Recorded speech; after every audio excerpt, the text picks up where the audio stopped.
সবাই কেমন আছো? আশা করি সবাই ভালোই আছো। আর তোমাদের ভালোবাসায় আমিও অনেক ভালো আছি।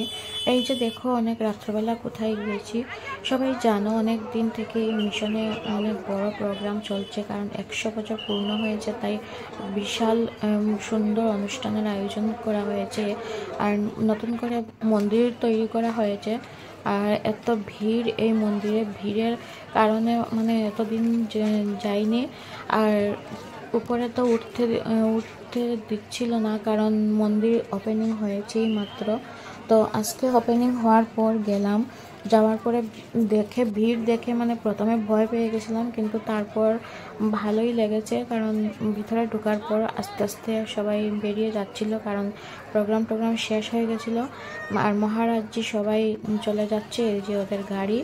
আর আমরা ঢুকে প্রথমে জুতা রাখলাম, তারপর এই যে আস্তে আস্তে চলে গেলাম মন্দিরের ভিতরে গিয়ে প্রথমে এই যে দেখো, অনেক সুন্দর মানে আকর্ষণীয়, কি বলবো, এত ভালো লাগছে না দেখে। আর ফুলের বাগানগুলো দেখো, আমি সবগুলো ফুলের বাগান একদম আমি ক্যামেরা বন্দি করে নিয়েছি। খুব সুন্দর, মানে এত ফুল কি বলবো, মানে ফুল দেখলে কার না ভালো লাগে বলো, ঠিক না? প্রথমে ফুলের বাগানগুলো দেখে নাও, তারপরে সামনে থেকে মন্দির দেখাবো।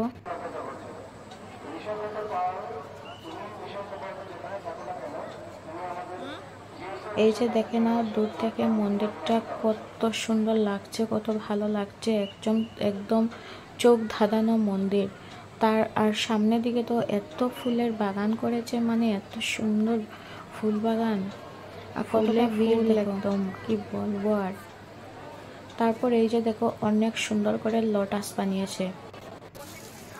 এইটা আমি ঘুরে ঘুরে ভিডিও করে নিলাম, খুব ভালো লাগছিল। চতুর্দিকটা সব দিক দিয়ে জল পড়ছিল। আর অনেকেই গিয়েছো লোটাস টেম্পলে। আর সেই লোটাসটা এখানে ছোট্ট করে বানিয়েছে, খুব সুন্দর, একদম আকর্ষণীয়, কি বলবো। সবাই ফটো ওঠাতে খুবই ব্যস্ত ছিল, কারণ ভিড়ের মধ্যে তো আর ফটো ওঠা যায় না, কেউ না কেউ সামনের দিকে দৌড় মেরে দেয়।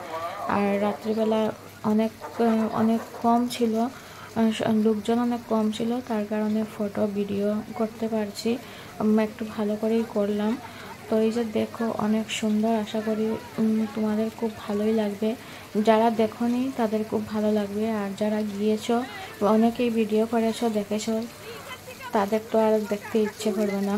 আজকের মতো অতটুকুই, টাটা। যদি ভালো লেগে থাকে সুন্দর করে একটা শেয়ার করে দিও, আর মিষ্টি করে একটা কমেন্ট রেখে যাবে।